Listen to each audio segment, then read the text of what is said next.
Bien le bonjour encore ce matin. Je suis content de te revoir ce matin. Et je voudrais encore ce jour partager une autre parole de grâce avec toi. Et je bénis le Seigneur qui te donne d'être en forme encore ce jour. Que toute la gloire lui soit rendue dans le nom de Jésus. Je t'ai dit la dernière fois que le choix le plus important que tu pouvais faire dans ta vie, c'était celui d'accepter Jésus-Christ dans ton cœur comme ton sauveur et ton Seigneur personnel. C'est le choix le plus important de ta vie. C'est le choix qui détermine tout le reste. Lorsque tu as dit oui à Jésus, lorsque tu as dit oui à Jésus, tu as fait le choix le plus important. Lorsque tu as ouvert la porte de ton cœur à Jésus, tu as fait le choix le plus important. Ah, il est tellement merveilleux, c'est tellement beau, c'est tellement agréable d'avoir Jésus dans son cœur comme Seigneur et Sauveur personnel. Et si tu as fait ce choix, alors je voudrais t'encourager, mon frère, ma soeur, désormais à avoir une relation avec Dieu. Une relation profonde, intime avec Dieu. Parce que s'il t'a sauvé, premièrement, c'est pour que vous ayez une relation, une profonde intimité. Il ne t'a pas sauvé pour te donner d'abord des choses, non. Il t'a sauvé pour entrer en relation avec toi. Parce que lorsque tu étais dans le monde, tu étais séparé de Dieu. Lorsque tu étais dans le monde, tu étais éloigné de Dieu. Et c'est la raison pour laquelle tu périssais. C'était la raison pour laquelle la mort t'avait gagné. Maintenant que tu as accepté Jésus comme Seigneur et Sauveur personnel, ce qui se passe, c'est que la vie de Dieu est venue entrer à l'intérieur de toi. Jésus, par son esprit, est venu habiter à l'intérieur de toi.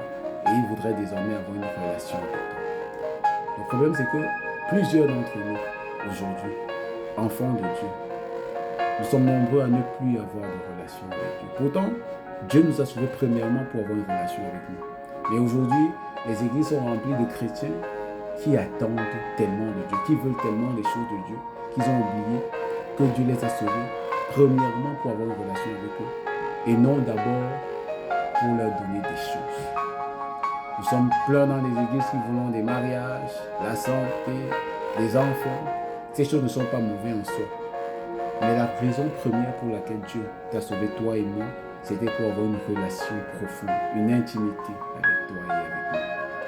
Alors je voudrais t'encourager, mon frère, ma soeur, à ne pas premièrement chercher le miracle, mais à chercher premièrement le royaume et la justice de Dieu. Alléluia. Dieu veut avoir une relation, une communion, une connexion avec toi. Il ne veut pas premièrement que tu ailles pour avoir tes solutions, que tu ailles chez un pasteur, chez un homme, mais il voudrait véritablement que tu viennes, tu te tournes vers lui pour avoir les véritables solutions à tes problèmes ou aux réalités par lesquelles tu passes. Comme je te le disais, j'ai une parole pour toi et c'est le Psaume 27, au verset 4. C'est David qui parle et il dit: je demande à l'Éternel une chose que je désire ardemment. Je demande à l'Éternel une chose que je désire ardemment.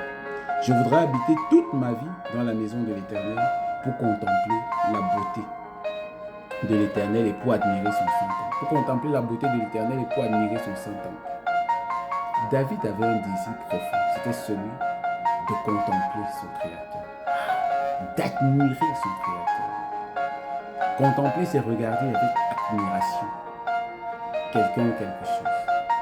Mais le soupir, le désir profond de David, c'était de contempler. De contempler l'Éternel. Je ne sais pas quel est le profond désir de ton cœur. Mais je vais te dire une chose, c'est que Dieu t'a sauvé pour avoir une relation avec toi, pour que toi, tu aies ce désir à l'intérieur de toi, ce désir de le connaître, ce désir d'aller plus loin avec lui, ce désir de le rencontrer dans les profondeurs. C'est la raison pour laquelle il t'a sauvé. Et c'est la raison pour laquelle il veut marcher avec toi chaque jour. Mais toi, est-ce que c'est ton désir comme c'était le désir de David? Est-ce que c'est ton soupir comme c'était le soupir de David? Dieu veut aller très loin avec toi. Parce qu'en fait, comme je t'ai dit dès le départ, il a préparé de très bonnes œuvres pour toi. Et il voudrait véritablement les pratiquer au travers de toi. Mais cela ne sera possible que si vous êtes en communion, dans une profonde relation, dans une profonde intimité.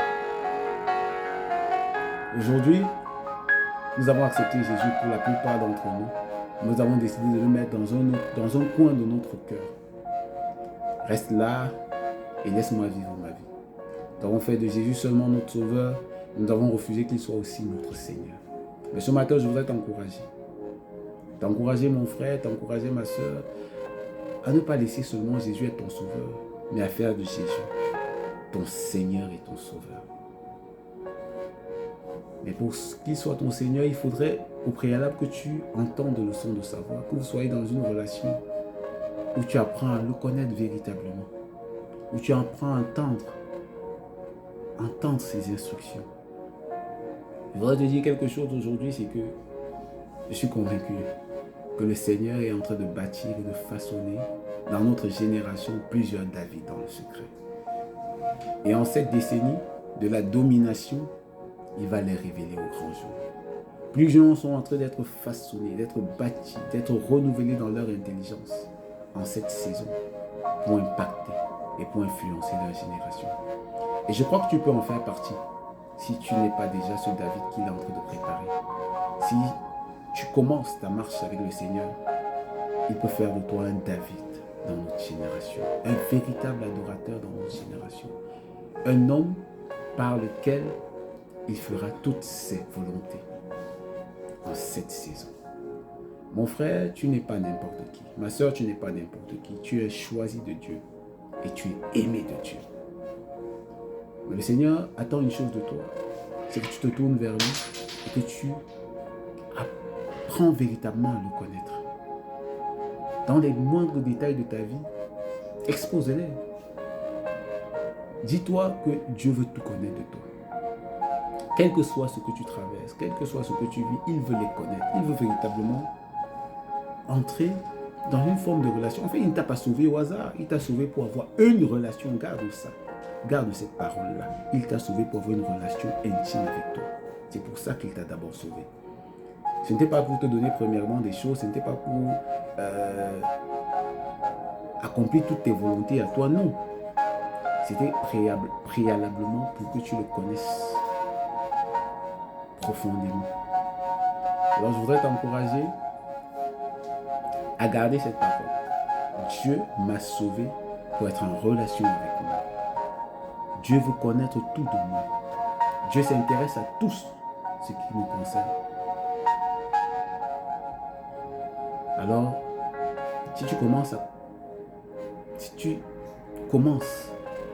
à établir, si tu commences à travailler cette relation, à te dire tout ce qui me concerne, Dieu est intéressé par ça, et tu commences à partager toutes choses avec lui, tu vas voir, tu vas te rendre compte à quel point Dieu est au contrôle de ta vie et Dieu veut contrôler toute ta vie.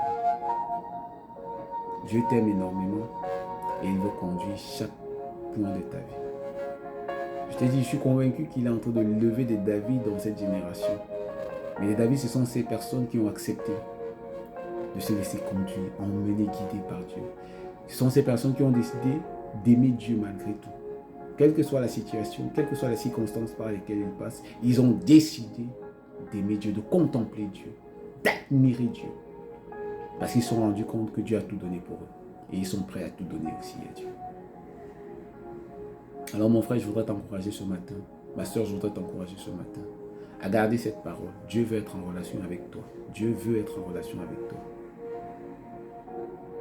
Si tu as saisi cette parole, alors pendant le courant de cette semaine, laisse le Seigneur simplement te tenir par la main et partage toutes les situations par lesquelles tu passes au Seigneur. Il est intéressé par ces situations-là et il veut te montrer la voie. Alors, garde cette parole pour toi encore pendant cette semaine et sois béni au nom de Jésus.